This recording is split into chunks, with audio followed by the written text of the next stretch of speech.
Round of Shots live on this Sunday night, November 28th, 2021. I'm Kevin Hale, and with me is my shots partner in crime, James Treble. What's up with you, Round Daddy? Oh man, I'm coming down off of a big time weekend. I'm starting to feel it. It's hit me like a ton of bricks, but man, last night was a ton of fun in multiple ways. So I know we're going to cover everything tonight, but yeah, it's that point where it's like, you know, all the reality is really sinking in as to what happens, and there's all kinds of storylines to get to with Mark Stoops and then the game itself. So let's bring our guys in and get to it. Yeah, real quick, I want to remind everybody we are live streaming on our YouTube, Twitter, Facebook pages. Round of Shots. James, before I bring you on the guys, you have been a busy boy this weekend. I mean, I have Kentucky basketball Friday, and we'll talk some Kentucky hoops later. Obviously, didn't you do pregame, postgame? Pregame and postgame yesterday, and then I've got Kentucky basketball again tomorrow. So, yeah, like you said, I've been a busy boy. Busy boy. James, good to see you. Good to see you too, man. Bring the guys on. Joining us tonight, and what's cool about tonight is, James, we get to do a show, and we get former players to hang out with us, which is great to analyze the game. I hung out with a former player almost all day yesterday. So, but tonight you get this playa. Yeah, I got a playa. You got one playa and three players in me. Max Godby, Justin Jeffries, Dan Hiles. Start with you, Max. Good to see you. Happy Thanksgiving. Hope you and yours had a great Thanksgiving. What say you? Oh, it was fantastic. I don't think I could have asked for a better Thanksgiving rivalry week of games. And it's always a great rivalry week when all the games are just stellar ESPN classics, and then you just blow Louisville completely out of the stadium, and Cardinal Stadium's empty. So it was a great weekend for me. A lot of blue got in there. And there was really a lot after the game or towards the end of the game. Justin, what's going on? Thanksgiving, my friend. Happy Thanksgiving to you too. How's everything going? It's going good to see you guys. Lot to be thankful for, and we'll touch on all that stuff. There's probably more good stuff to talk about tonight than bad. Oh yeah. Van, except when Van does a breakdown. I mean, he can still point out our flaws, but I'm counting on that. Van, happy Thanksgiving. Good to see you. Appreciate it. Happy Thanksgiving to you guys. It was amazing. There was a lot of blue in there, but there's a lot of red seats I could see towards the end of the game. So there was still some red in there, and we still got a little hint of red. It's too bad that this is a game that we played probably the most complete game we've had all season. Yeah. Wish this happened against that orange team down south, but it is what it is. Yeah. Well, speaking of that orange team, I'll get to that in just a second. Before we go to sports talk, I've got to ask you guys. James, start with you. Thanksgiving, Thursday. I thank my lucky stars for family, friends, and get to hang out with you guys on a Sunday night. What is your go-to Thanksgiving dish? Oh, wow. That's a great question. My mother-in-law makes an amazing stuffing, and she puts sausage in it, and it's fan-freaking-tastic. So that's my go-to. And then pumpkin pie with Cool Whip for dessert. I mean, she made 2 pies, and I'm still eating on one of them. So, yeah, it's been delicious. Max, your go-to? Oh, gosh, everything. I mean, is that an acceptable answer? I mean, it's the only day that I will truly starve myself and try to eat like I used to back when I was playing and try to hold my own. So I would have to say everything. However, I did discover this new smoked mac and cheese recipe that we hosted Thanksgiving this year, and I figured that one out, and it's the best recipe I've ever had for mac and cheese. I will be sending it to you all. I have to share it with everyone because it is that good of a recipe. All right. I'll take it. I need that. Justin, what's your go-to? So my sister-in-law makes these phenomenal, it's like a potato casserole cheesy potato casserole type deal. And this year she switched it up and did a like a shredded potato casserole that is Ooh. absolutely fire. Absolutely fire. And then, I mean, you can't go wrong with mac and cheese. So those are No, two favorites. hell no. Van, your dish. My wife is the queen of sweet potatoes. I would Ooh. put her up against anyone in the world. So that's a must. And for me, I'm unconventional. I love a brisket on Thanksgiving. Ooh, I like the change up. you. Ooh. I'm with you. Absolutely. Speaking of brisket. change up, I'll throw this in. My mother's from Thailand, so half Thai, and I grew up eating Thai food. Oh, nice. I got to eat rice at least once a week. A dish. So, to her credit, it's Thanksgiving at my parents' house, and she does the traditional Thanksgiving spreads. But what we all look forward to is that Thai dish that she adds to it. That sounds phenomenal. Always performs. All right, guys. Good to see you guys. I got to do something first before we really get started. Yesterday, Cats won, was 52-21. That was the final, right? yes. Yeah. Mhm. Yep. Cats 1-0, Cards nothing yesterday. Jay Hayes 1, Kevin Hale 0. We had a bet on the game. He took the Wow. Cats, I took the Cards, and let me explain how this played out. This is a case in point where don't make decisions under duress or frustration, some type of impulse reaction. Don't decide. It was the Tennessee game, that debacle, that defensive debacle, along with the egg we laid at Mississippi State. My frustration was at a high. Sure. And I leave the Twitter bantering, the rants to you guys. I watch them. I like them. I'll retweet them. I'm not that guy. Somehow, some way, I'm on Twitter going back and forth with Jay. I love Jay. Jay's a good guy. And it somehow led to, and this was then, right after the Tennessee game, I thought Louisville could beat us. So I was like, Louisville's going to beat us. Okay, bet. Okay, straight up, take that bet. That was 3 weeks ago. And I have to admit, as we're getting close to the game, I'm like, what'd you do? That was kind of stupid. But Vegas kind of backed me up when they put the point spread out. It was a sense of the pick'em game. So I thought, all right, Vegas is saying I got a 50% chance. What home team? What gets 2, 3, something like that? Yes. Right? Something like that. Yeah. So yeah, so 2.5. So basically, it was a pick'em. I stayed true. I told Jay, we were texting. I'm like, dude, I think Kentucky's going to win. And I hope they win big. I hope you win big. So let's keep the bet going. If I lose, the worst thing I can do, and it's not the worst thing, but I'm going to do it. Give him some love. He does a very cool podcast, fellow podcaster, Religiously Kentucky Oh, podcast. yeah. There we go. Absolutely. Jay co-hosts it. So there it is. Jay, you did, you went over on me yesterday, and I'll own it like a man. If I had to do it again, I would do it differently. But in fairness to me, as Jay acknowledged, if Kentucky would have played Alabama yesterday, he would have still picked Kentucky. So that's just how He always does. He does. I got respect that. All right. So Jay, Religiously Kentucky podcast, check him out. Check that cool podcast out. All right, guys. Good, bad, there's no ugly. I just don't think There's no ugly. Maybe, we haven't turned Van's mic on yet. Start with you, James. Give me your good from Kentucky's win last night. Oh, the good was, you kind of alluded to it. They went through that little midseason slump there with those 3 losses in a row. And then I know there were some that weren't very happy with that second half performance against Vanderbilt.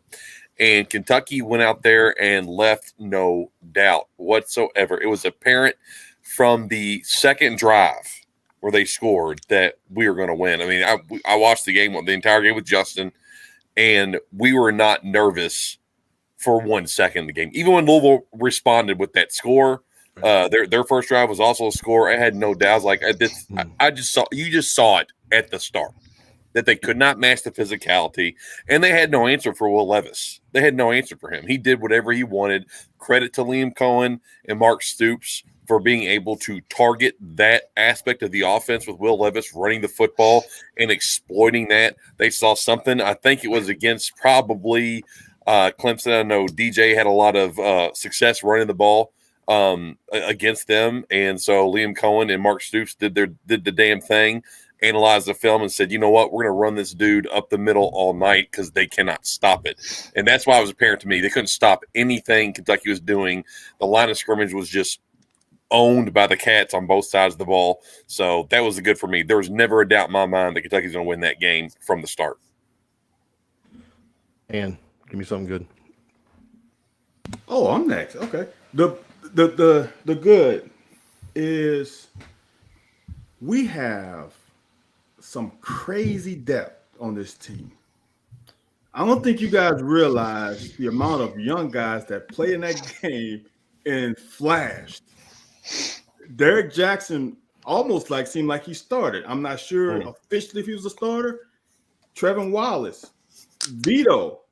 Then you go to that defensive front. You go to Geiger. You go to the offense with those young guys, the young offensive line with McLean and with Wright. It's the studs on the offense, man. And I am anxiously waiting to see that, which leads to my bad. Some of these old cats are gonna have to go. Stay tuned. Stay tuned. I'm sorry. Some of these guys that have laid an incredible foundation and gave so much to this program, I'm sorry. It might be best for you guys to go on to the league because some of these kids are ready to step up. And the ugly is that weak ass bet that you and Jay Hayes did just to put this damn podcast. That was sad. Look, I've already defended myself. I expected more out of you, Jay. Come on, man. That was weak sauce. All right. I like that. All right. That's funny. Justin, you're good. Give me something good. My good. I mean, I talked about it on the pregame show, and I pulled one out of my ass right before we got off there, and I said, "You want to know a hot take?" I said, "Will Levis outplays Malik Cunningham in the game," and everybody's like, "Whoa, what are you talking about?" Hey, I'm taking my bow. Will Levis take your victory lap. Ass off. He played his ass off. Yeah, kudos to Will. The offensive line was phenomenal, especially internal. We've talked about that a lot before. About the bookends being the strong suit of the offensive line, but yesterday the guts of the offensive line really played their ass off, and I mean, their defensive line was porous. Their defense was porous, and I knew that's what was going to happen. And we just mauled them on both sides of the ball. I live in Louisville. I think, you guys, a couple of you guys live in Louisville. We had no problem. We have no problem changing it to Levisville. I'm good with that. Let's do it. I love it. 4 touchdowns. You earned it, Will. And he kept us current. He kept that stat going for the audience. That was cool. Public, you're talking about public enemy number 1 for the Cardinal Stadium. But Max, give me some good. My good, and there's a story behind it, and it will make sense. But my son has a plastic Little Tykes barbecue grill, and you look at this thing, and it's got the most perfect looking hot dog in this little play set. And he hands it to me. And I'm looking at it, I was like, this is a very intricate, really good looking hot dog. This is something that you would see in a commercial. But then I remembered this is exactly the same thing that everyone else bought into for the past 2 weeks watching Louisville football. It looks good. It looks stellar. But then you also have to remember it's a plastic play toy for children, and it's not the real thing. And so many UK fans bought into this, and I tried to tell you all. I told you all, don't drink that poison. I told you, this is not just because you go and just beat up a bunch of toddlers, that doesn't make you a good team. Just because you put up 600 yards on Duke doesn't make you a good team. And there's a whole bunch. I mean, my co-host on 590 WVOK, the UK post-game show, immediately after the game was like, I'm nervous about this game. I'm like, how? How are you nervous? It's Louisville. It's Louisville. They're weak. They're soft in every way, shape, or form. Their coaching staff's soft. Their support staff's soft. Their players are soft. That team folded. At 14-7, they folded. No longer played. And the only way they got good blocks was on personal foul hits and after the play because they're too soft. They're too much of cowards to line up mano-a-mano against UK. And I told everyone, and the amount of crap I talked the whole week, and it wasn't just me just saying, oh my goodness, I just need to talk a big game. I know for a fact with this team and what Louisville does, Louisville has been 30 points worse than Kentucky for the last 3 meetings. A team does not get 31 points better and then Kentucky just stays stagnant. It does not happen that quickly. I'd argue it was more than 30. Really. Exactly. Yeah. And my bad and ugly is Coach Stoops, not just hearing my inner thoughts of saying, just run it up. Going. Just keep going. Just keep throwing to the Wandell. So even Stoops did not listen to you. You said you were trying to tell everybody. Right. He even Exactly. turned left ear on you. I had a title for what you're talking about, Max. I called it the bum bump. They beat 2 bums, and it bumped their confidence level up, their fans level up, and I'm like you, dude. I've been talking mad crap all week long because I didn't have a doubt. I was like, no, this team sucks. Like y'all don't even know this team sucks. They wanted him fired like 4 weeks ago. Yeah. 4 weeks ago. And they all thought he was the greatest thing ever. And it's like, guys, man, your team didn't change. You just played 2 junk teams, and you got that fake confidence, that whole program is fake juice. And you're right. I mean, Malik Cunningham tried to start a fight, and the wrong team got the flag for that. I mean, he punched a dude in the face mask, didn't get a flag, and then they're flopping too. Don't forget that. They were flopping on the sidelines trying to get more flags. So I have no respect for that team at all. None.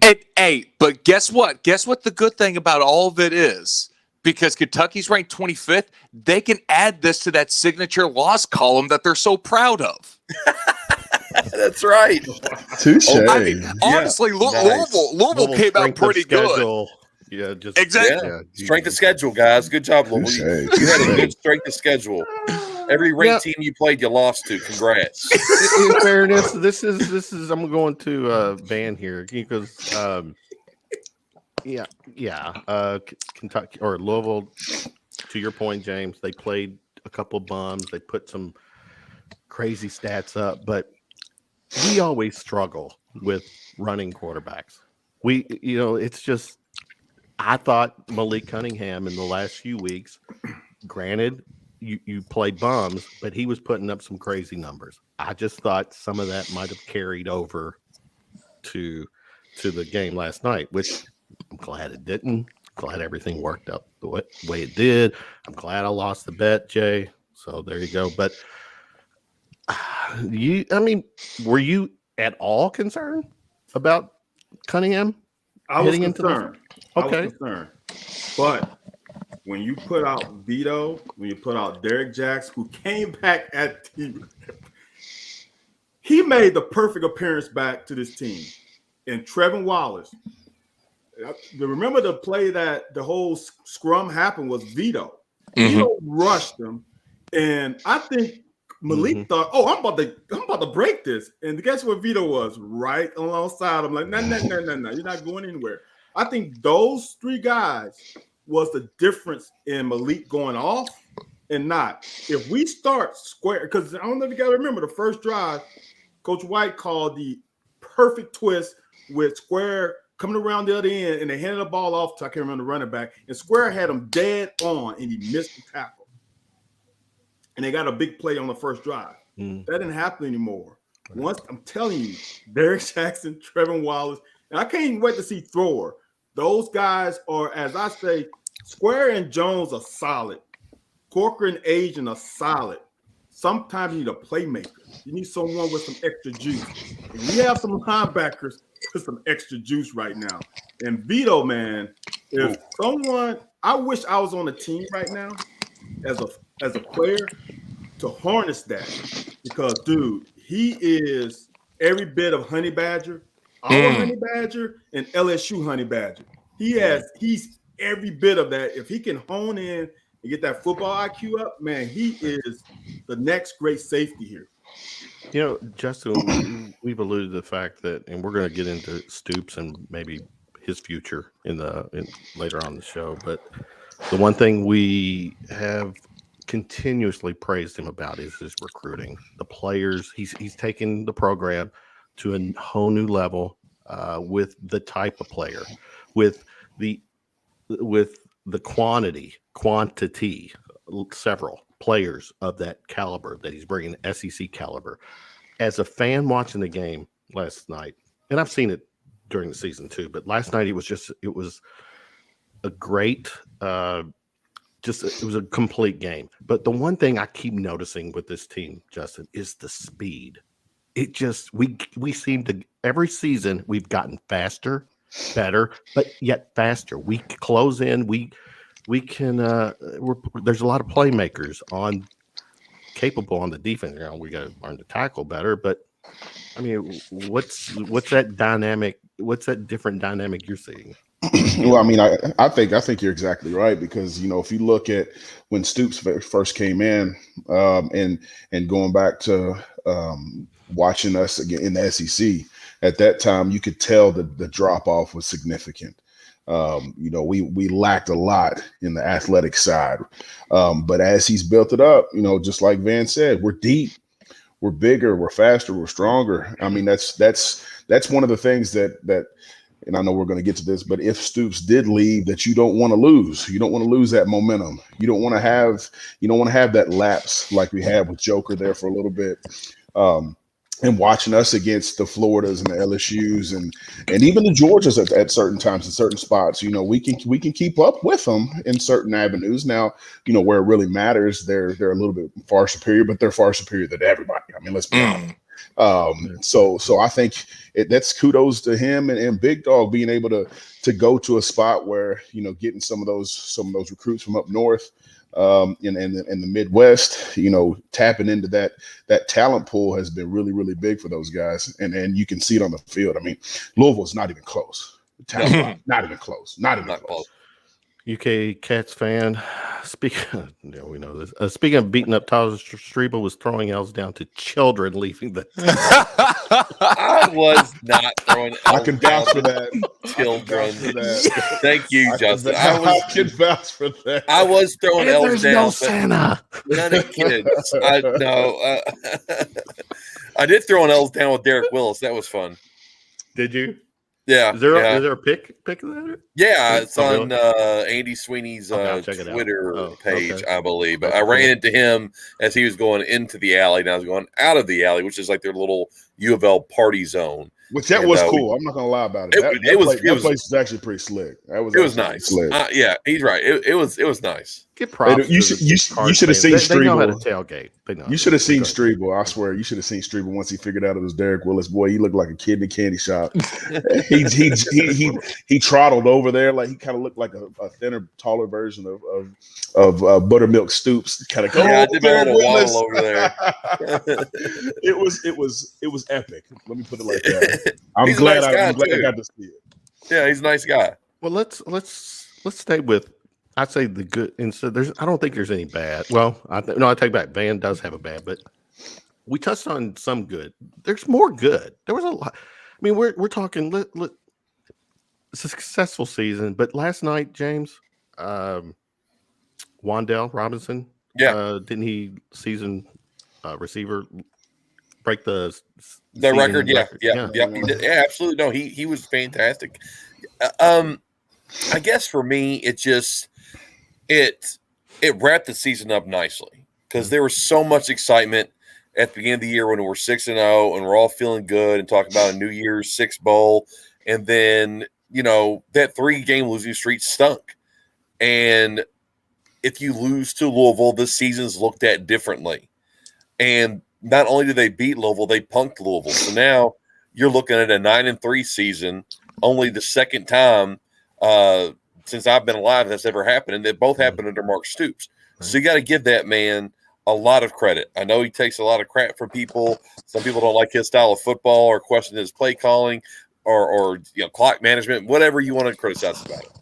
He always has that team ready for that game.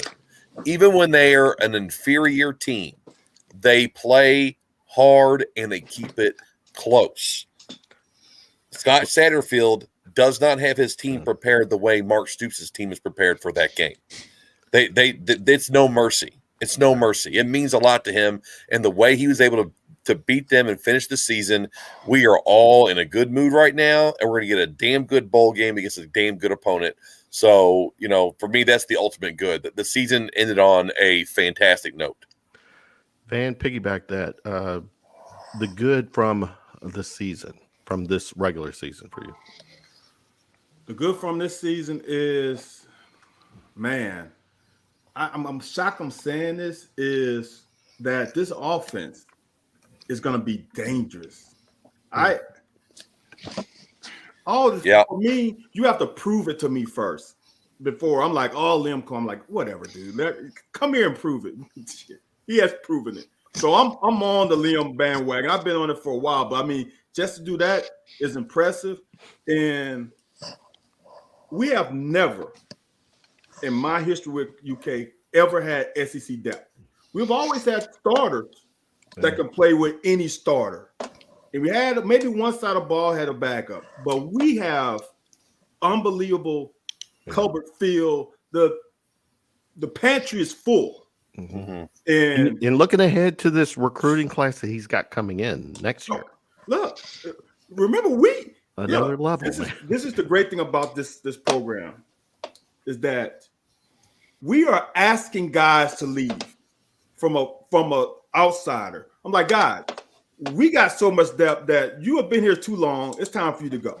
Normally, be like, hey guys, come on, stay at an 8th year. Remember Phil Hoskins? Last year, come on, stay at a 10th year. Let's keep coming. We're not at that level anymore. We're like, guys, thank you for your 4 to 5 years. It's time to move on. And I would have never expected that from this program. The amount of depth we have, man, is unbelievable. Yeah, I'm saying the same. Justin. For me, it's been the excitement, especially going through that 6-game streak, where we were, close to being top 10, team and beating Florida the way we did, and listen, I know everybody talks about it. Yeah, we still beat Florida, but man, Florida's hot garbage right now. And I know we beat them when I know who was it Ann or was it Van talking about no. When we guys live in that moment. Fuck that moment. They are hot trash. They are hot garbage. But LSU turned out to be okay. But it was the excitement, the build up. We did what we needed to do to get to that point. Did we take a step down there for a second? We did, but we ended the season off on a high note, and that's all we're gonna remember. We'll remember that.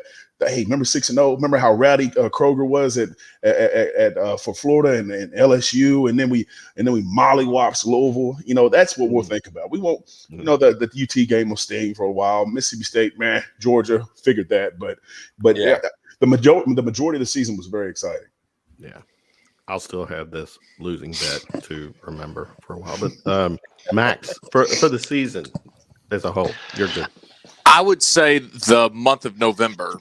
And what I mean by that is you can look at some of the great seasons that Kentucky has had, and there's always been that downturn.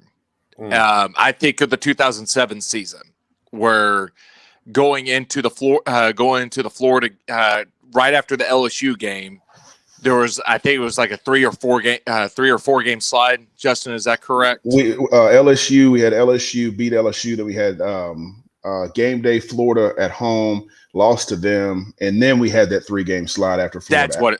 Okay, that's what I thought. So and Jeremy Jarman brought it up earlier this year. It was right at the beginning of the month of November, and he was talking about the Kentucky curse of the November slide. I think of my 2014 season where we started off 5-1, and then had a 5-game slide as well. And Jeremy brought up of fans remember what you accomplished in November over what you accomplished in September and October. And the way this team was able to finish after losing, I don't really count the Georgia loss because that one we all expected. But to be able to lose to Mississippi State, which in hindsight, Mississippi State's not a bad team. No. Mississippi State's a good team. But we didn't play well. We played awful. I'm just saying, just in hindsight, that game does not look. It's not like you lost to Chattanooga or Louisville. I love how you said nice. And so you lose to Mississippi State, get throttled by them. You lose a heartbreaker to Tennessee. And granted, you played Vanderbilt and New Mexico State. Mm-hmm. And Louisville, but you finished the season. You finished the season strong, and you finished it playing at a level that's expected for how good of a season this is. I look at this season as still, and this is what I've said on WVOK the past few weeks. This season will always have the asterisk by it as probably one of the biggest what if seasons of what would have happened if you beat Mississippi State and or beat Tennessee. Yeah. That will always happen. Now, I think looking of how those two teams have performed, that makes it kind of a little bit bigger ease of mind of knowing, hey, these weren't just garbage teams. These were good teams. Yeah. But I'm proud of the way that this team was able to finish the year and finished in an incline and finish at showing of how good they are offensively as where we were expecting them, but then defensively as well. And defensively being able to, let's admit it, Louisville earned one touchdown. They earned one touchdown in that game. Sure, right. Yeah. But to be able to stop a quarterback that you in history have had issues stopping and also eliminate the entire pass game, which, I mean, even Chattanooga was able to throw on you. Yeah. And really just play a full game. The momentum that gives you going into bowl season, and then not only going into bowl season, to be able to get you a big bowl win, and then those 15 practices of all that momentum for those 15 practices, it's unreal. So I applaud this team of how they were able to finish the year strong. No, great takes. You know, kind of just segue or continue for what you were saying, Max. James, you know, at one point this season, that 6-0 run, that start. Yeah. When was the last freaking time that we had 11-1 dancing in our head? We knew Georgia. We knew Georgia was going to get it. Yeah. But 11-1 didn't seem so far-fetched. No, it didn't. That we even mentioned that. Yeah, no. Absolutely. It says it says that, you know, fans would have considered 8-4 disappointment. Shows you where this program is right now. I mean, if they would have lost that game last night, even though they go 8-4, still go to a pretty damn good bowl, people were going to be pissed. And I'm glad that it ended the way it did. But you're right. You know, at 6-0, we were kind of like we're almost there. We are almost there. There's still some more work to do. That's 2 out of the last 4 seasons where they finished 9-3. So we're getting there. And Van has been beating this drum the whole show. Those young guys are good. I mean, we got some good young players, and they've got the 15th ranked recruiting class in the country right now. You know, with the addition of Barry and Brown, that elite wide receiver that, you know, Alabama and everybody else wanted. I mean, Stoops has got this thing going in a great direction. Now, we'll see who leaves, but you know they're going to get the transfer portal. Look how well they did the transfer portal this past season. I mean, Levis, Wandale, Dare Rosenthal, Jacquez Jones, you know, all guys coming from the transfer portal. So starters, contributors. Oh, yeah, starters, contributors, and stars. Like stars. You know, best players on the team. Right. So I trust Mark Stoops and that staff to target guys in the transfer portal and not just Alcorn State or Georgia State, the way that team last night. That's how they recruit. Those are the waters they're swimming in when they get their transfers. We don't do that. We go Power 5. Now, yes. Yeah. Now, Van, let me go to you, and you alluded to the fact that there was potentially something bad from last night. Oh, no, I don't think there was something bad. But I gotta say, you guys are lively right now. Y'all really hate Louisville, don't you? Yes. Yes. Every Yes. fiber. James Yes. is coming like he's bringing the sledgehammer. The bad for me, though, honestly, this is the bad for me. Is I said all this stuff about the young guys, right? Being a young guy on a bowl team, the only bowl team I was on, is when you get your shot, you got to ball out. And Sing reason it. why Sing it's that bad- Eminem song. You're right. You're right. Yes. Come on, go. Nah. So here's the thing. Here's why it's important. Those seniors allowed 7 points. And that whole defensive room, all the guys know we separate the offensive defense. That defensive room wants to keep that 7 points, and that's it. And those guys allow a 70-yard drive and a 75-yard drive. I guarantee you they will hear it. And that's what's the bad. Because Louisville brought in their bag up, so it's even. Bag up against bag up. There's no way our backup should allow them to march 70 and 75 yards. That's the bad. That's fair. Gotcha. That's fair. I have it bad, but it's not for us. It's not for us. It's for U of L. They have the worst, most piss poor tailgating scene that I've ever seen in my life. Oh, really? We got there at how so? 3:30. That's pretty awful. Was nobody there. Nobody was there. Nobody Really? there at I 3:30. didn't know Not that. a soul. Not a And soul. it was terrible. funny, and Justin can attest to this. Probably in our area where we were, there were more UK fans there tailgating than Oh, Louisville fans 100%. at 3:30. 100%. Yes. I Right did by the hear stadium. there was a lot of UK fans. I just didn't know that there was. Oh, it's awful. I mean, U of L football, their fans have this MO that it's a lot of them start at, tailgating is, at the beginning of the game, during the game, after the game. But you're saying there was. Man, there wasn't was nobody there. Really? Nobody there. Okay. Now, I mean, I'm sure when we left at about 5:15. There's people starting to matriculate in, but that's you're looking at almost 2 hours before the game. What does that say about them, really? Because again, right or wrong, they were favored. And I mean, It was fake juice. It was fake juice. Is that the fans acknowledging that, or is this? They'll never admit that. Yeah. I mean, even afterwards, they talked about how bad UK's just a bunch of bums they are. Bum this, bum that, bum. And it's like, dude, I don't think you understand that just calling the team that kicked your teeth in bums, that's not an insult. Like, that's just insulting yourself even more. Right.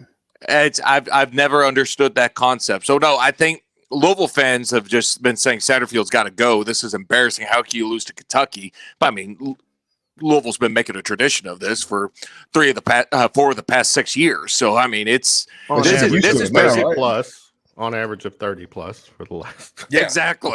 Exactly. It basically Louisville's turned into a Nebraska and Tennessee. The only difference is Nebraska and Tennessee were relevant in the 90s. Louisville just never has been relevant. Real football program. Well, just real quick on Max's point about you can't lose to these bums. I mean, they're like when Florida's and LSU, when they lose, their coaches get fired. When they lose to Kentucky, their coaches get fired. And I'm like, you're not Florida or LSU. You never have been. You never will be. So don't tell me like, well, Florida LSU do this, that, and the other. It's like, no, you're not on their level. James, entertain me for a couple minutes here. You're on that show on the afternoons. What the take? ESPN 680, 105.7, 36. With me and Jack Grossman. God, he had that in the chamber. Yeah, like he always. I knew it was coming. That's what she said. On ESPN 680, there are some Louisville shows. Oh yeah, I'm very much outnumbered. What was the narrative with those guys before the game? Did they were beat going to their win? chest like they really did? Okay. Yeah, one of the personalities, Mark Blankenbecker, he had a bet. The Y'all like this? The old sheriff. He had a bet with Dan Issel and Mike Pratt because they do a show 10 to noon on ESPN 680, $100 each, and he made this big show about I want my $100 bills to be crisp. I want them in frames. And he's like, and he tried to bet Dan Issel again. He's like, if I win, then you got to name one of your horses after me, or let me name one of your horses, because Dan has a stable and horses and all this, that, and the other. And so he made this rant about it, and it made me so happy that not that they need the money, but that Dan Issel and Mike Pratt get $200, $100 each from the U of L sheriff, Mark Blankenbaker, and you better believe they're going to leave their show with that tomorrow. Didn't know Dan and Mike were all in with the football thing. Oh, you have no idea. I mean, they may be UK legends and luminaries. They're BBN through and through. They smack talk with the best of them. Good. They hate Louisville. They'll say, like, they don't hate Louisville because they're like, we used to cheer for Louisville whenever they played anyone but Kentucky, but then we met Mark Blankenbaker. They're hilarious, man. They will trash talk with. And you got the co-host with Dan the other I day. did. Right? It was a dream come true. Yeah. It was James, really, really cool. James, can I add one thing? Sure. I usually don't tell my parents or any relatives about shows I go on. That way I just save them the embarrassment when I talk. And my dad randomly calls me one day and he just goes, do you know who, what's his name? Round Dad or Round Daddy? I said, Jake Strebel. He goes, I've started listening to his show like every day now. Like he is like the funniest guy ever. And, thank you. And I'm like, he goes, do you do a podcast or something with him? I said, yeah, Dad, I've told you like 37 times I do a show with him. Yeah. And well, tell your goes, dad. oh gosh, he's so funny. So you've earned. My dad's been listening to the show now for about 2 months now, and great. But the amount of ranting you've been doing, he goes, man, he just does not like Louisville. He's gone so many rants. I'm like, okay, Dad, thanks for listening to anything I've been saying. Yeah, thanks for listening to your own son. Thanks for listening to me. But so you've earned a diehard fan into my dad. Well, thank you, Mr. Godby, and I can please continue to listen. I appreciate that very much. I wonder if Dad does attempt to watch the podcast, does he click the button as in the off button once you start cosplaying? Probably, yeah. That part, it's still a little bit of a disappointment to him. He thought the whole Star Wars thing, which is you'll grow out of it, and it's like, yeah, never grow up. Sorry, Pops. She still sees the little 10-year-old in you. Yeah, exactly. All right, James. Bowl games. What's the buzz? We're potentially. I think it's. I mean, they're gonna be in Florida where it's nice and warm, so that's good. It's looking like sunscreen, right? Yes, January 1st, either Outback or Citrus Bowl, or whatever the Outback Bowl is called. Now I don't know if it's still called that, but whatever it is still the Outback. Okay, cool. Yes, they change all the time. So the Outback Bowl or the Citrus Bowl, either one of those, you'll play a high caliber opponent. I saw today, I think it was CBS had them in the Citrus Bowl playing Iowa, which would be really, really cool. Would love to see that game. You get power on power with those offensive lines. Iowa that'd be a fun game in the Big Ten championship game, right? That's correct. They wait for championship week to end, and then everything will fall in place. But that's what it's looking like for Kentucky. Okay. Anything else, guys? Add bowl your band. As long as it's not the Music City Bowl, I'm good. Damn right. Oh, I was worried. It's like we lose that game. Not that I thought we were going to lose. It was like, man, Music City Bowl's not sexy at all. Not anymore. Not anymore. Right. I went to three of them. I saw three of them, and they were sexy as hell. But now I'm like, you haven't aged very well. Taylor Swift. I'm gonna say this: don't sleep on the Peach Bowl as an outside game. There's some championship games that can go the other way. That's a good point. Can slide right into that Peach Bowl. That would be a good bowl. Just remember, the CEO of Outback is a UK alum, so he's probably going to get some say on if he wants his alum to play in his bowl game. Right. Sure. Does the Citrus get the first bid though? No, Outback does. Outback gets the first bid. Oh, cool. Okay. And but remember when they get the bid, they do not have to go with the best SEC ranked team at that time. They can pick whoever they want. Correct. And UK is always an X factor because of how well they travel, and that's a shout out to BBN. Yeah. Yep. Good point. There you go. Justin, anything to add bowl wise? No, I just as long as it's not Music City, I'm good. Same, I'm good. same. I've played in 3 of them. I'm cool on that. You don't want to hear any more Taylor Swift? No, I'm good. I'm good on that too. Okay. Just checking. All right. One of the after this weekend, guys, there's that coaching carousel. Whether coaches are fired, hired. We saw today that Lincoln Riley is heading to the West Coast, and and Bob Stoops is, I guess, right now the interim. He's going to coach the bowl game. Will coach the bowl game. Oh, So, I don't know that. all right, there's a Stoops factor there. James, start with you. Concerns. Do you see Coach Stoops on our sideline next season? If I put my concern on a scale of 1 to 10, it'd be a 4. Right now, I'm not very concerned about it at all. I think it's been known that Stoops wants a new indoor facility without a track, and he wants a bit of a restructured deal. So as long as Mitch Barnhart can deliver for Mark Stoops, if he gets what he wants, what he's asking for, then he'll be the coach on the sideline next season. And I've not seen any indications from Mitch Barnhart that he's not willing to give Stoops what he wants. He's given him what he wanted so far his entire career at Kentucky. So as long as Barnhart comes correct, I don't expect Mark Stoops to go anywhere. And people are like freaked out about Oklahoma. It's like, well, his brother is like, he's the assistant to the AD there. I don't know how much of a good idea it would be to have 2 brothers on staff, and I don't see that happening. I don't think LSU is.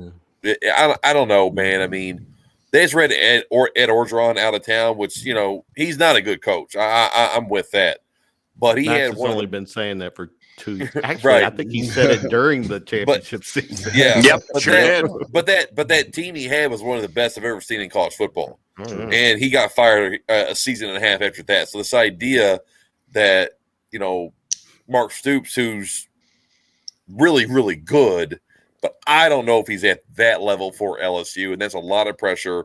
He's already getting paid really well at Kentucky. He gets what he wants for the most part, so I don't see him going anywhere.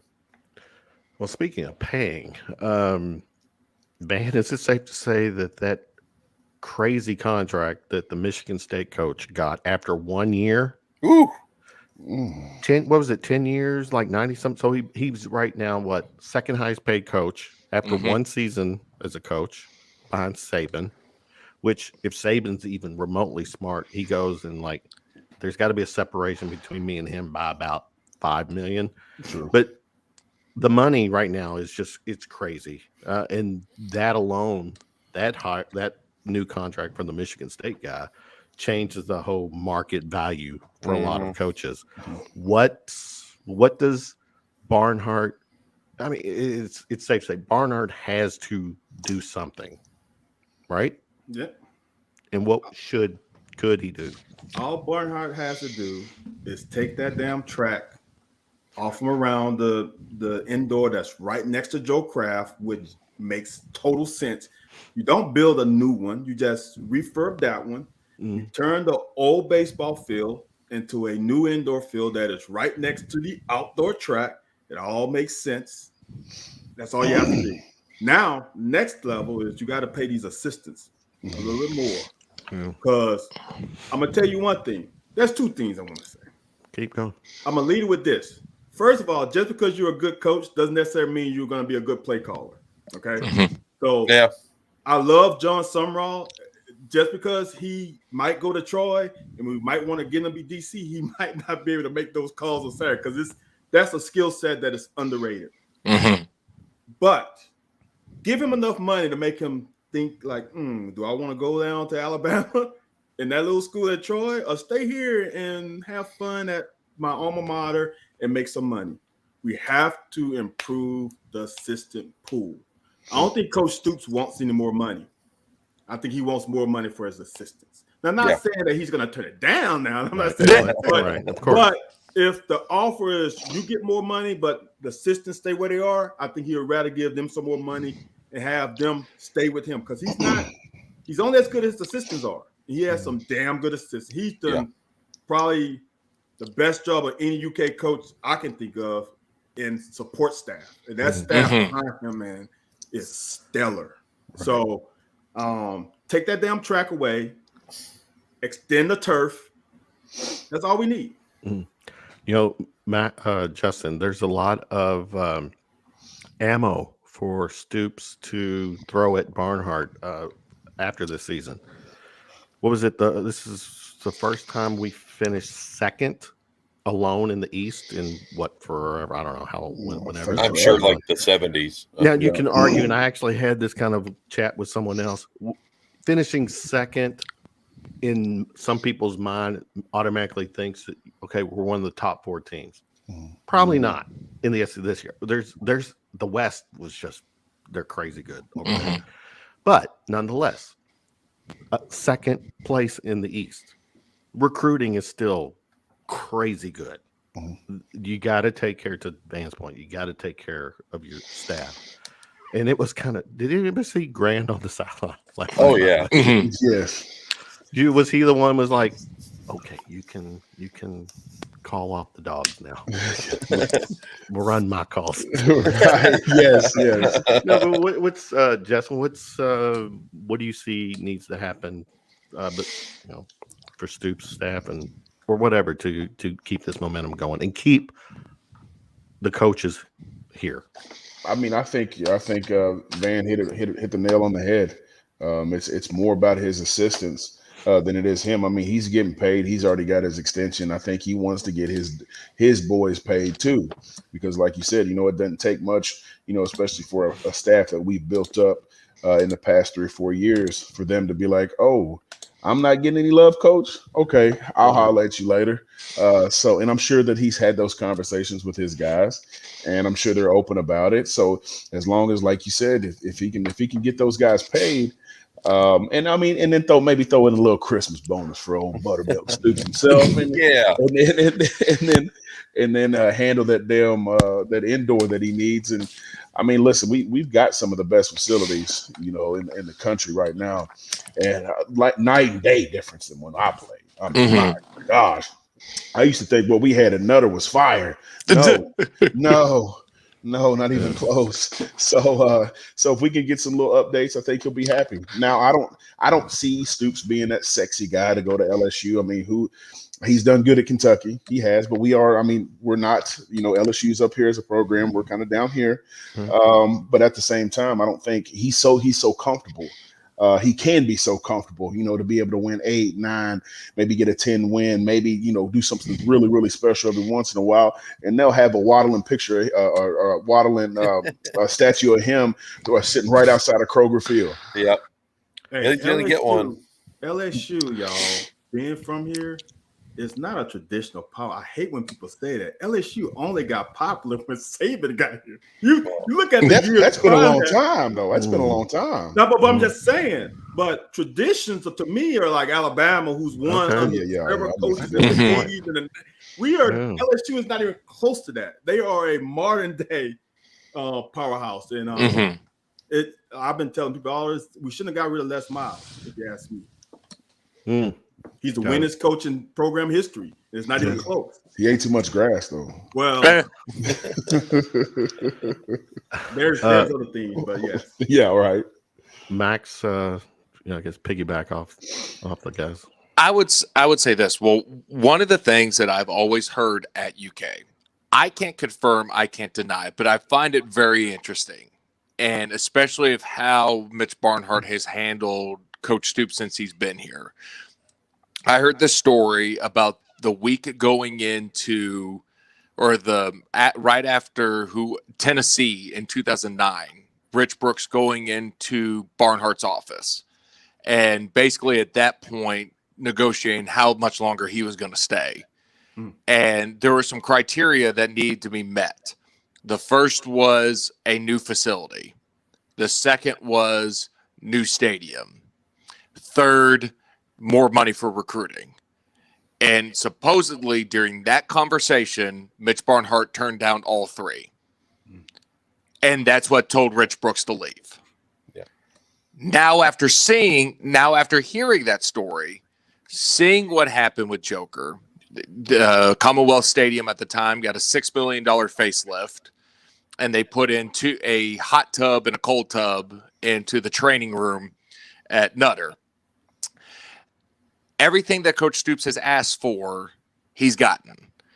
And I love UK with every fiber of my being. I gave up a lot playing at UK. I've got a shoulder that I can't even put nutcrackers and ornaments up past my eyeballs because of the school. I love it through and through. But on a very realistic standpoint, can UK do better than Coach Stoops to get it to the level that it's getting? And I would make a very firm argument of no, it can't. Yeah. And I always want to see UK compete for a national title. Mark Stoops may be able to get it there one day, but I think that kind of that Ole Miss level with Lane Kiffin is about as high as UK is going to get in the SEC. I think that's right. And that's the reality of it. I think what the decision of giving Calipari the lifetime contract was a very reckless, a very knee-jerk reaction for a coach that I don't believe can truly get you to that level of what UK basketball is, because that's the Mecca, that's the Bama. You can pick any coach that you want out of the entire country, and they will take that job. You cannot make that same argument for UK. The most you're going to get is a mid-major or a hot OC or DC to take the UK job. If there was ever an argument, and I hate lifetime contracts, I hate them. But if there's ever an argument for one, it would be to bring to Stoops and to his staff, and you throw all that money, just like what Van was saying, to the OC, the DC, and the recruiting coordinator. And at that point, you make UK the place of, if you come be the offensive coordinator, the defensive coordinator, or the recruiting coordinator at Kentucky, you will be the highest paid coordinator in the country. UK has that money. UK's got the Nike money. UK's got the money because they don't even own the property that UK sits on. They've got all this extra money. I've seen the revenue. I've seen their budget. They've got the money to do this. I think if you're truly serious about keeping Coach Stoops here, and you don't want to keep playing this game every single year of his name coming up for big programs, at what point do you pull the trigger? Maybe not like a Michigan State, giving something unique. I'll give Mitch Barnhart credit. He gives unique contracts, and he has for Coach Stoops also, because Coach Stoops doesn't really have a buyout. No, he can leave. He can leave whenever he wants, and Coach Stoops has honored that.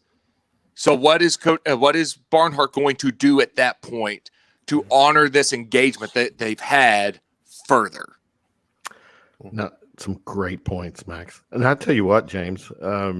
Is it fair to say right now that the excitement for the football program is on the same level or better than basketball?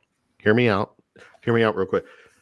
Calipari, not too long ago, didn't he complain about like the crowd? I mean, it was like 2 weeks ago. Oh, it's been, or the last been bad. The attendance. Now, granted, who the hell who came up with the Friday night game? Oh, that kind of thing.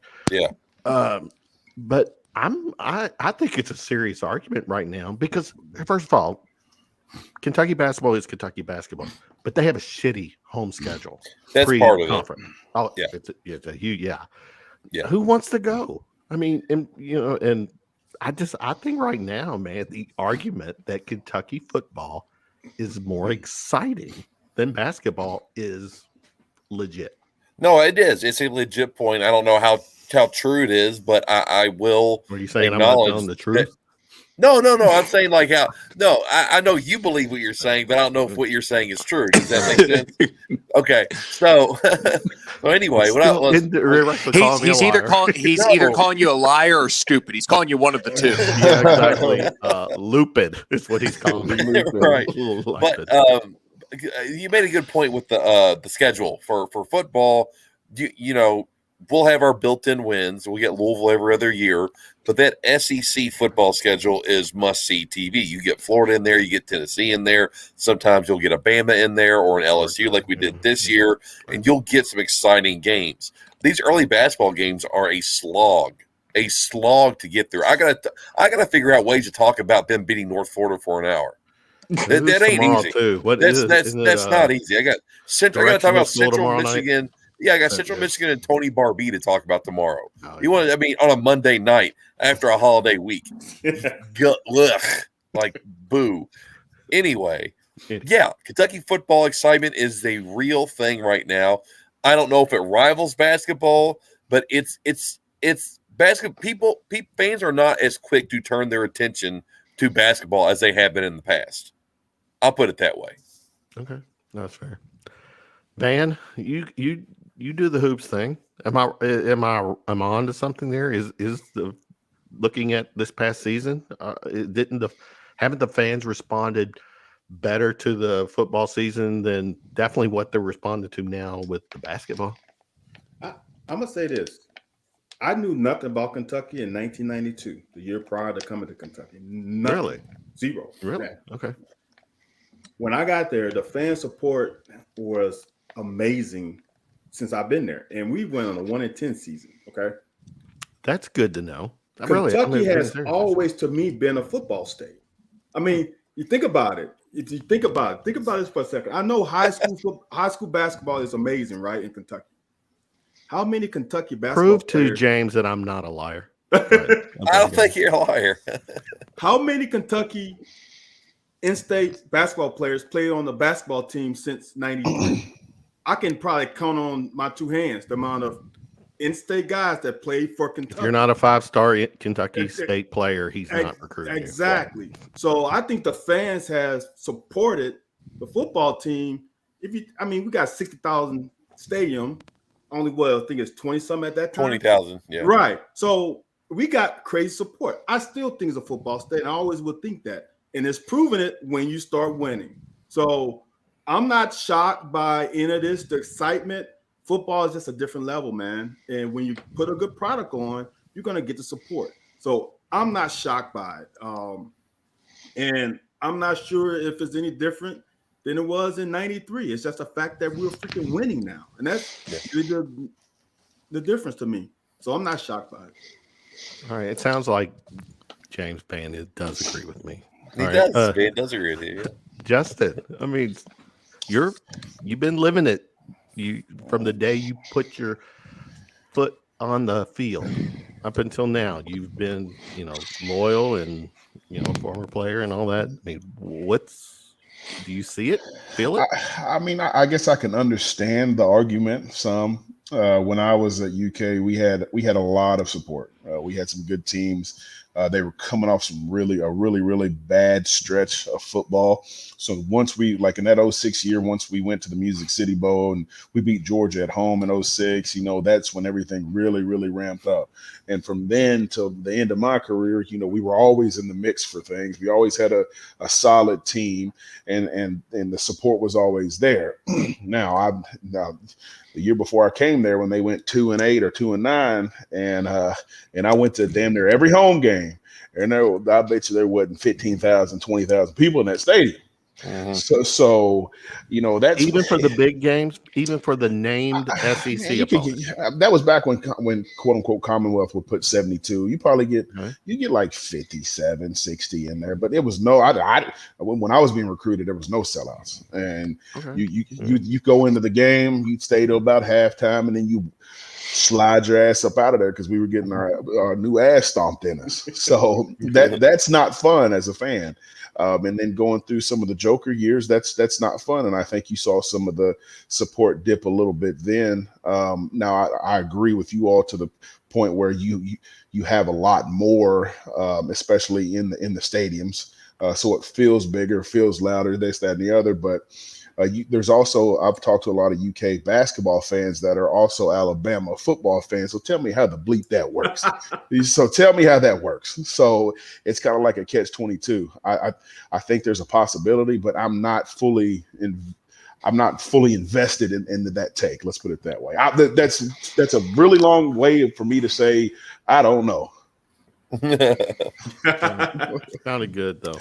Now, Max, I know your take and feel when it comes to that orange ball, but I'll tell you what, James, just to kind of piggyback off what I was saying earlier, I haven't. Kentucky basketball has not been go-to night for me. Watching it, it No, hasn't. And it will it's- not be go-to tomorrow. I will have other options tomorrow. Well, tomorrow Besides night's Disney. internet only, Kevin. So just FYI, Internet, was it ESPN? Is it on the watch streaming? ESPN app or SEC? Okay, well, okay, but I can Network still Plus. get I it. don't Yeah, know. I can still watch on Ugh. TV just from that app. It's but, just I don't. yeah, Man, I might be watching WWE tomorrow. I'm with you. Is what Yeah. yeah. But no, to your yeah. point, like, it's Calipari had a super knee-jerk reaction to last season. They went 9-16, and what did we hear all season long? Oh, I'm so stupid for putting this schedule together. This is too hard. Blah, blah, blah. So he did the exact opposite. Even though he has a more veteran, experienced, talented team this year, he played Duke first game of the season. Fair enough. You start off playing a tough team. Then you get a 2-month slate, it feels like. It's only 1 month, but it feels like 2. Because you get 2 games a week. A slate of just trash. Like, there's nothing interesting in it. And you can even see it with the players. Like, the first 10 minutes of the game, they're just kind of like going through the motions until finally the other team gets kind of close. They're like, oh, shit. Okay, yeah, let's just turn. They turn on whenever they want. They turn on, they blow teams out by 30. And they're like, at halftime, they're only up 2. It's good that like, this team can do that. It is, I'm not complaining about that. I want to win by 30 points, but I'm winning saying, is still better than losing. all I'm saying is even the players are kind of like, whatever. I mean, they don't have their first real game against a Power 5 team, or their second game against Power 5 team until December 11th. They play Notre Dame, and that team sucks. So it is. It's frustrating. It's not fun as a fan to have to stay up on a Monday night or a Friday night and watch, Kentucky play the Central Michigan Chippewas. It's not. We thank you for doing that. To do game and I know it's a big deal. It's like I know you appreciate my service. Thank you. Now, Max, just kind of bringing this all home again. My point was with this is that prior to Stoops, Kentucky basketball. Let me make sure I'm here. Kentucky football. That gap has closed quite a bit. Now, granted, you can argue some of that is just Kentucky's lackluster performance on the hoops court, but that's not Stoops' fault. Stoops is progressing. The argument is, I stand by it. Kentucky football is right now more exciting than basketball. Well, I think also I'm biased. I think the game of football is more exciting. I think people want. And this is what I hear from fans all the time. Diehard. I mean, my grandfather was the biggest diehard basketball fan possible, but he had such a desire to see Kentucky football be good. And that's what I think a lot of fans want. I think Kentucky basketball, it's kind of like for us with bourbon and horse racing. It's got a cult following because it's so unique. It is so unique. And as a Kentuckian, you've got to follow it because it's just ingrained. It's ingrained into the culture. The game of basketball itself is so ingrained into the state of Kentucky as a cultural thing. And can we throw in women? I don't think, and I say that with all due respect, bourbon. Sure. What?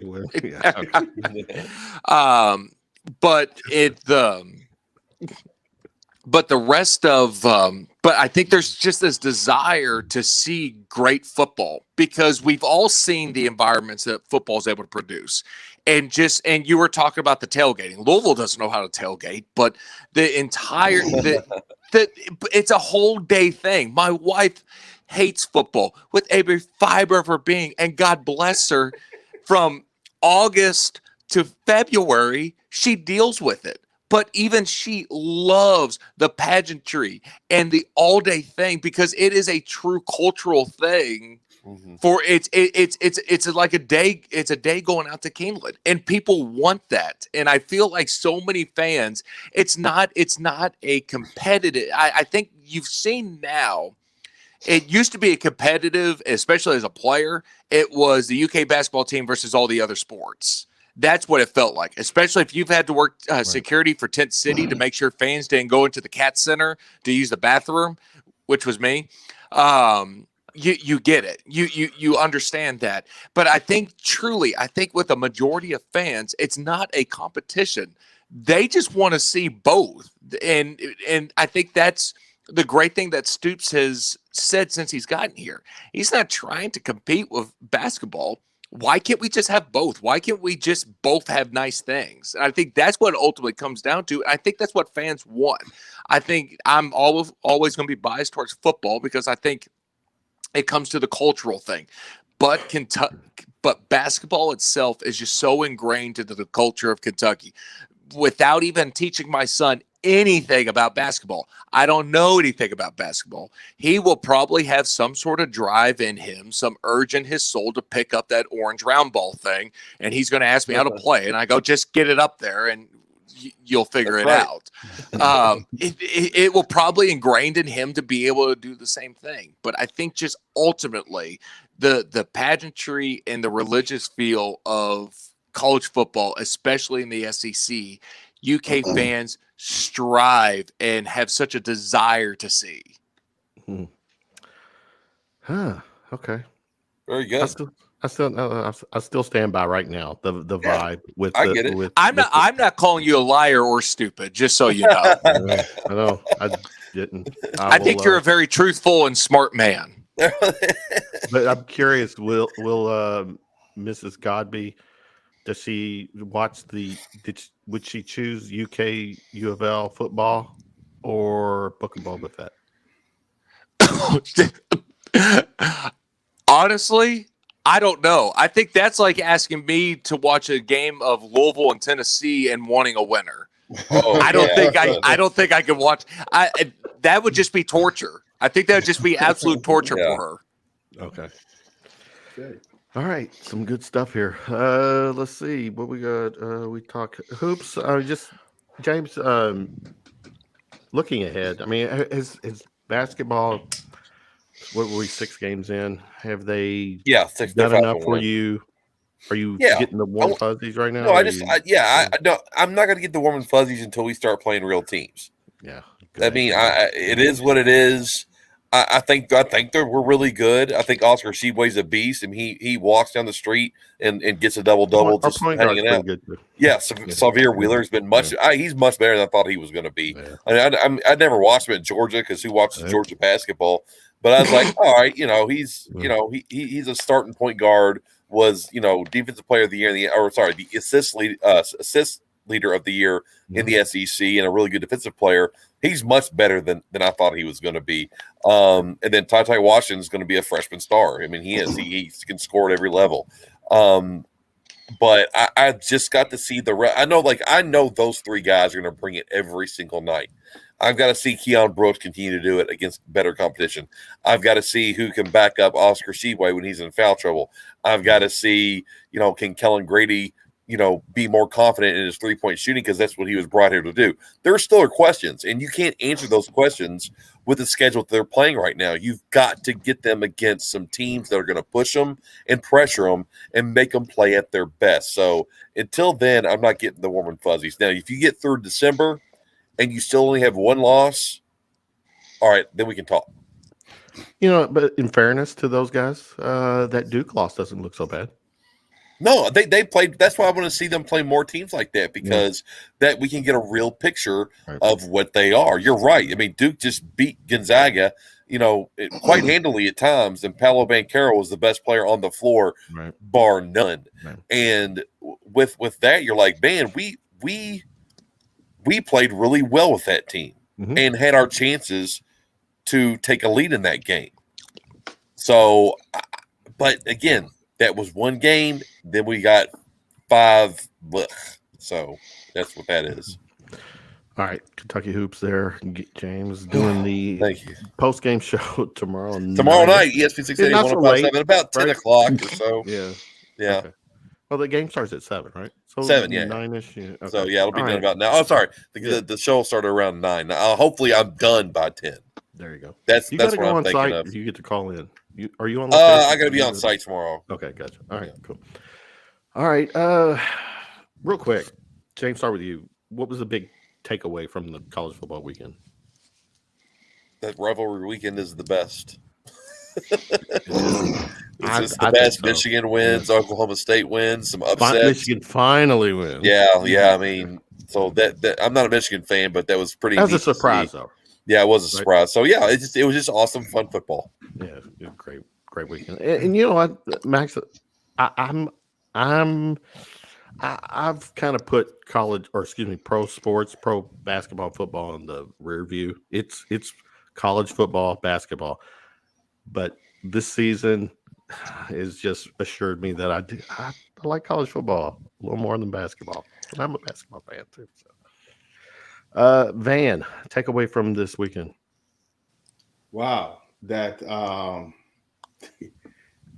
can you put any more feathers in the SEC cap than what it already has? I mean, I think it's pretty filled. I don't know if there are spots left over, but well, we had 9 teams going to eligible for a bowl, right? 9, at least 9, something like that. What was that? 9. No, teams 13. 13. 13. Everybody but Vandy. You're right. Everybody but Vandy. Yeah. And Texas. Yep. Don't forget Texas. You're right, Jeff. We handle the Big Ten during bowl games. We handle the ACC during the season. Can someone finally just make us our own junior NFL and add a couple teams, and we can break this into 4 divisions and really crown the best team in the country, because there is no better team than Georgia. I think Alabama against Auburn, all these other teams that play, it is Georgia and everybody else. And honestly, after Ohio State got slapped by Michigan, I thought Ohio State was the only team that could give Georgia a run. I can't wait. I've been on my knees praying for Cincinnati to finish 4. I've been like, oh, please, everybody lose, so Cincinnati can get and then play Georgia and see what real football is about. Because everybody's up on Cincinnati. They are not that good. I want to see the game. I just think. Well, let's look ahead. I mean, if well, no, let's take this. Justin, give me your takeaway from the weekend. Well, the Cincinnati take was going to be mine. I mean, they're in. I mean, as long as they don't, who do they play in their conference championship? Houston. Is it Houston? Yeah, They're not bad. Houston ain't bad. Houston's more than not bad. Yeah. As long as they don't, as long as they take care of business, I mean, they're in. I mean, that's for those guys, for the quote unquote little guy. But they lose. They're out. Oh yeah, it's over. They're playing. They have to win that game. So it's that'll be fun to see, and it's with Ohio State losing Bedlam, that was fun to watch. With our game, rivalry week is something that can never be predicted. Let's put it that way. Everybody asks, well, what do you think about this? What do you think about? Man, I don't know. Talk to me Sunday and I'll let you know, because the craziest shit can happen. Look at Auburn and Alabama. Look at that game. I mean, Auburn had a first time Alabama scoreless through 3 quarters and forever. Yeah. Yes, and Auburn had a quarterback that had one leg. So it was stuff like that is wild. It was a lot of fun, and then also being able to hang out with Streebs and Sweeney and those guys. We had a great time. We did a great time. Yeah, a little too good of a time. Max, real quick, your takeaway from the weekend. Mine came from just a few hours ago. I think every sports journo needs to go back to school and learn how to ask basic questions. If you're interviewing a guy coaching and you ask him a point blank question of, are you going to be the head coach of LSU? And he says, no, I am not going to be the head coach of LSU. The follow up to that question should be, are you going to stay at Oklahoma? Let's do some follow-up questions, people. It's not that hard. I know Journalism 101 was a very, very far, far away. But you need to ask follow-up questions. You can't just take someone's word for it when you just ask one question. If someone were to ask, are you going to take any other jobs? That's probably an important question to ask. Yep. So everyone's mad at Lincoln Riley. It's like, well, you didn't ask that question. It's like, I can't hate the guy. Can't hate the guy for doing it, but it's also showing as well. Not even Lincoln Riley wants to be in the SEC. So yeah, good luck for anyone for LSU. I know Florida got Billy Napier. Yeah, from Louisiana State. Exactly. But I think that's the trend, and I think that's why Stoops is going to stay as well, because that's the trend of college coaches right now. Who wants to go to some of these programs with such unrealistic expectations? Yeah. I don't think any established coaches, only one that's got to prove a point and one that wants to make a name for themselves. Right. Because there ain't going to be no PJ Fleck that's going to be coming into the SEC anytime soon. No. For the record, his Stoops' wife went on social media and like, what is there to do? There's nothing to do here in Lexington. Nothing like that. No, they're in Colorado, I believe. They moved. Oh. Yeah, they moved. Yeah, they moved. Yeah, she and the kids went to Colorado, I think. Is that where she's from? I have no idea. I just saw Colorado, and I was like, "Well, that's far away." Okay. She must be. That must be the tie there. She must be from right. Or something. I didn't know that. Okay. Mm-hmm. All right, James, top 4 right now. Who's the top 4 teams for you? Oh, real besides quick. Georgia. Yeah, I guess give me Georgia 1, 2, Michigan State 3, Michigan. Oh, sorry, Michigan. Sorry. Yeah. 2 Michigan, 3 Alabama, 4 Cincinnati. Okay. Van, top 4. 1 Georgia, 2 Georgia, 3 Georgia, 4 Georgia. No, 4 you still want Cincinnati. Yeah. All right. I mean, if you want, to me, it's Georgia, then it's Bama, then it's Cincinnati, then it's Michigan. That's exactly what I was going to say. Oh, is it? Yep. But if Bama loses next weekend, they're out. Bama drops. For me, Bama drops a 4. That's to me. Because, dude, Oklahoma State, after seeing them play Oklahoma, I'm with Oklahoma State play Oklahoma. No. Notre Dame, do you see their schedule? If y'all talking about our schedule, look at Notre Dame's schedule. That's a no. And Michigan State isn't. I mean, honestly, Alabama. Let me just say this: if Alabama lose by 1 possession to Georgia, they deserve to be in. If they lose by 1 possession, now they get blown out the water. Bye-bye. It has but they to be lose by 1 close. possession, they deserve to be in. They lose to the best team in the world right now. Who's the big? If they're number 2. Big 12 championship game. That's who? Baylor and Oklahoma State. Baylor, yeah. Okay. Winner of that game? Oklahoma State, maybe. Okay. Aranda is going to lay something special on Oklahoma State. Okay. That man is the best defensive coordinator in college football. I know he's not calling the plays now, but he will devise with his defensive coordinator something that's going to have Oklahoma State quarterback head spinning. I promise you on that one. Max, your top 4 right now. I'm going to say my top 4 after the conference championships is going to be 1 Georgia, 2 Michigan, 3 Cincinnati, 4 Oklahoma State. I agree with everything that Van said about Alabama, because if you were to put Alabama up against Michigan, against Cincinnati, against Oklahoma State, against Michigan State, Oklahoma, Notre Dame, they'd be favored by all of them. Mm-hmm. There's a reason why we went to a college football playoff, and it was for 2 reasons. One, because the BCS computer system picked a 2-loss LSU to go into the national championship, and an SEC 2-loss team wound up winning the national championship. Second penalty, the second sin it committed was putting 2 SEC teams in the national championship. Yeah. It committed those 2 things, and immediately after they said, okay, we're going to a playoff. We are not doing this again. And what did the committee do? They put 2 SEC teams into the national championship. They will. They will rig this system. You talk about the swamp. You talk about the system and all the conspiracy theories you have. That is full 100% fact in college football. They will do everything in their power. If Alabama loses to Georgia by 1 drive, if they lose by 1 score, they will do everything in their power to keep them out, because they will not allow a 2-loss team to get in and open that can of worms for the next year and 5 years down the road until they get this 12-team playoff that they're hoping to get when the contract expires. But they will not allow it to happen. Okay.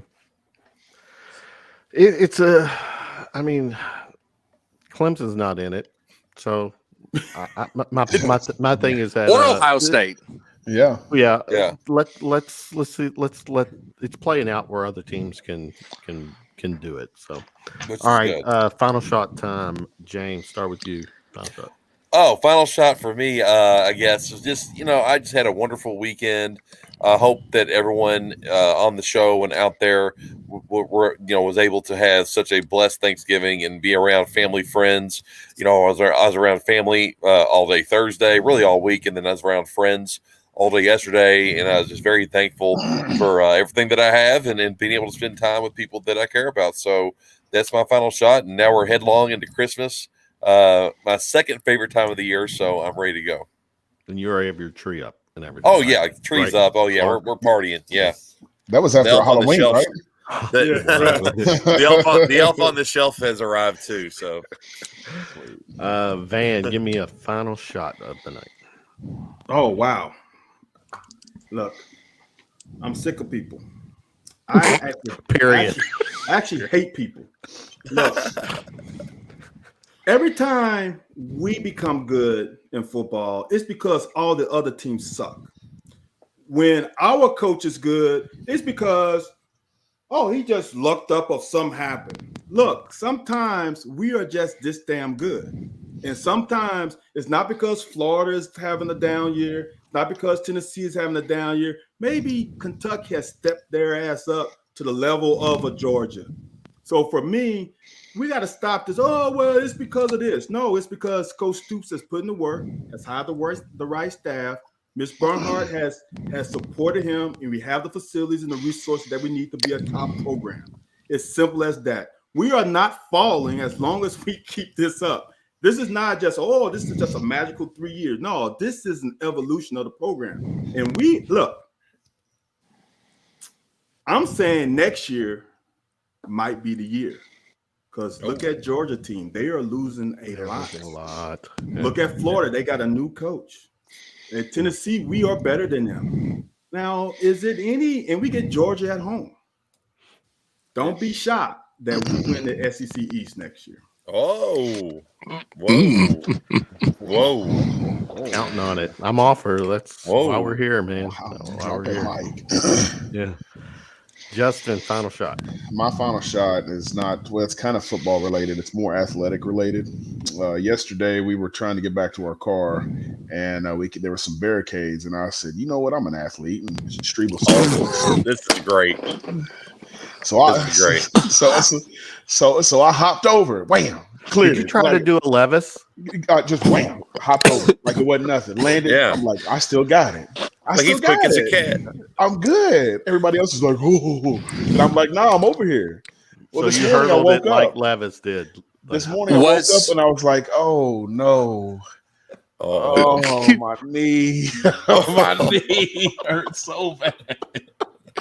By barricade, when you say barricade, was it a cup flipped upside down?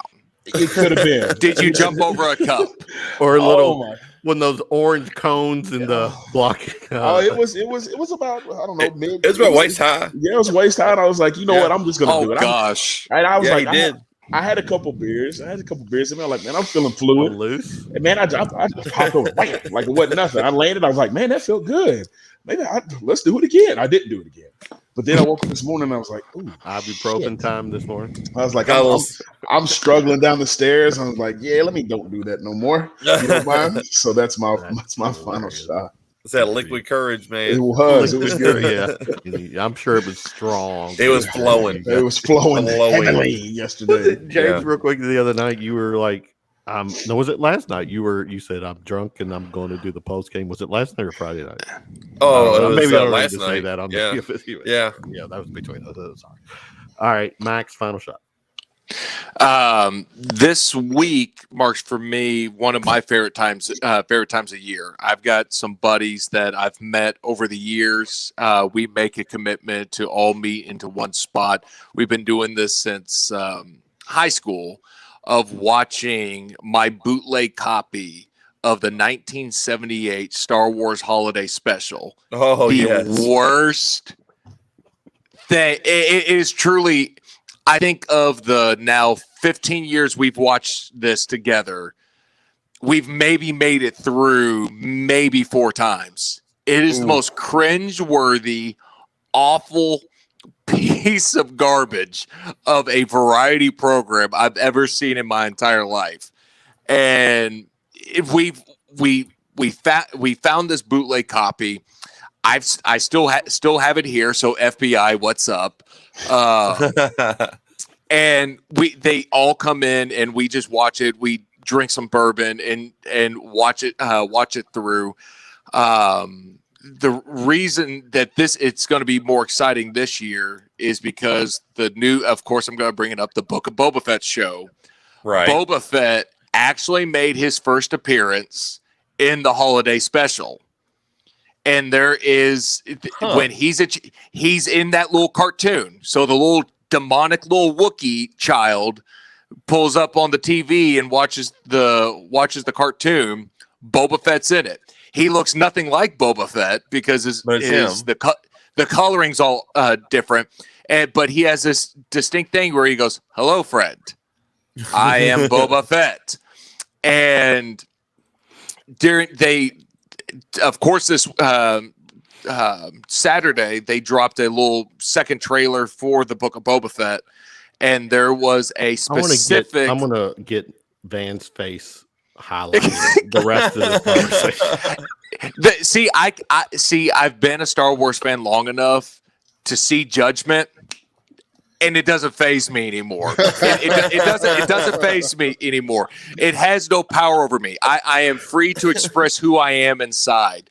But anyway, so this new trailer comes out, and Boba Fett's, this big badass now in this new series, and he sits back in his new palace chair that he's got, and he does the I am Boba Fett. And about the time I watched it, the amount of 15 texts I got in, they go, "It's from the holiday special. It's from the holiday special. Oh my goodness." So now we get to, exactly, that's him, which people don't know. The Mandalorian show is based off the Boba Fett design, but just not as Boba Fett. Did you know that, Van? Did you know that, Van? Because I didn't. What? I'm not ever speechless.